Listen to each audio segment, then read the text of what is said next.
Welcome to the POSTCAST. David Locke along with Ron Boone after the Jazz beat the LA Clippers in what was actually a pretty hard-fought game. You know, the Clippers were without a lot of guys. They could have started a team and had a bench with the amount of guys they were missing. But if you want a preseason game from Ty Corbin's standpoint, everybody played hard, so you got to find out where your guys were. At least you didn't have guys rolling over, but this was a pretty hard-fought game. Well, you got the chance to see if some guys show some toughness there as well. And anytime you're I think when guys are less talented, they play a lot harder. There's shots being taken, and things are going to get irritated. But as long as you play hard out there on the floor, then I think most coaches will be happy and satisfied with that. All right, let's start with the good news. The good news is Marvin Williams really seems to be getting very comfortable with his team. 18 points, 8 rebounds, 4 steals tonight. He hits 3 threes. This guy really is a fabulous addition to the Jazz. He's really going to complement the system here. Now, was he in a system there in Atlanta that didn't complement his style? I really think that could very well be the case, because now he's going to get a lot more touches. He's going to get starter minutes. He only played 28 tonight, but as the season goes on, expect to see him out there on the floor for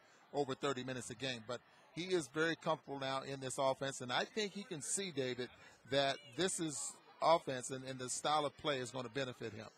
Did Tyrone Corbin zero in on how he's going to use this team tonight? We saw a little bit different substitutions. We did see a real regiment kind of between the first and second team, but do we see where we think Tyrone Corbin's going with rotations? I think what they like to do is put together a game plan, a substitution pattern that they would like to use, especially with the young players and the players that are trying to make the team, and then maybe deviate away from that if they have to. It's really hard to say. I mean, we'll find out when we get on the bus on the plane tomorrow if there's been a couple of cuts, and then maybe in Portland you'll start to see more of the regular season rotation. There were probably 2 negatives tonight. One was the amount of turnovers the Jazz had offensively. Number 2, I'd say I didn't think they defended the pick and roll particularly well. That weakness seemed to still be there. They did not, and they have not defended the pick and roll very well. But you have to remember, that's Chris Paul. Yeah, it is Chris Paul. He's awesome. if you're using that as a measuring stick on whether or not you're defending the pick and roll that well, that's not very good on us. Few other notes. I thought we saw a different Gordon Hayward tonight. In just the evolution of who he is in the last 3 years, he just took the ball to the rim with reckless abandonment and without any caution, without any feeling that there was someone who could stop him or that anything was going to go wrong. Somebody said to me about Gordon that the one thing that they noticed over him is he would not do something until he knew it wasn't going to hurt the team. So that unlike a lot of guys who come out and try everything, he's late in trying things because he wants to make sure it doesn't hurt the team. He seems to be very comfortable with his aggressiveness right now. Well, I think you have to go back to the way he played in college, and I think that has a lot to do with the way he started his career playing here in the NBA. That's starting to change a little bit. What I am seeing, though, is that he's picking and choosing where he's going to be effective per game.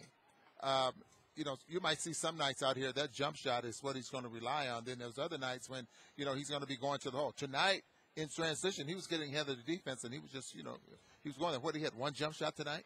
Otherwise, everything else was, in the open court. I think he's smart enough to see what's working. It's like, David, when you go to the golf course and you can't hit a straight ball. It's starting to fade, so what do? Right. You just play the fade, and I think that's what you're going to see. I just start fretting, but you might just play the fade. The final one is the Jazz go 8 of 15 from 3 tonight. They have now shot over about 47% for the preseason from 3. At what point is it no longer now going to be a part of the offense that we actually start to think the three-point shot's going to be a weapon for this team? I think it's already a weapon. You'll see some teams in the NBA right now that not only are they using it as a weapon, it's a part of their offense. I mean, they have plays to shoot the three-point shot. I don't know if we'll see that with Tyrone Corbin. He's not going to discourage the guys from shooting the three. They took 15 tonight. I would imagine that's going to be maybe a couple of more and expect to see about 17, 18 three-point shots a game, strictly because Mo, Barnes, Foy, as the season goes on, those minutes that they'll be getting more minutes out there on the floor, which means, but the thing about that, those are good three-point looks that they're getting, and you can't ask for anything better. Final thing, we have 2 more of these left against Portland that don't count. What do you expect to see in those final 2? Well, I think we'll start to see kind of a normal rotation. Maybe they'll experiment a little bit with the big guys. Jamal Tinsley, not sure if he's going to be back and ready. I think that guard line, that backup point guard position is still up in the air. Bring a raincoat. Yes. It's raining in the Pacific Northwest. Okay. We're heading up to Portland. On behalf of Ron Boone, I'm David Locke. This has been the Postcast on Locked on Jazz.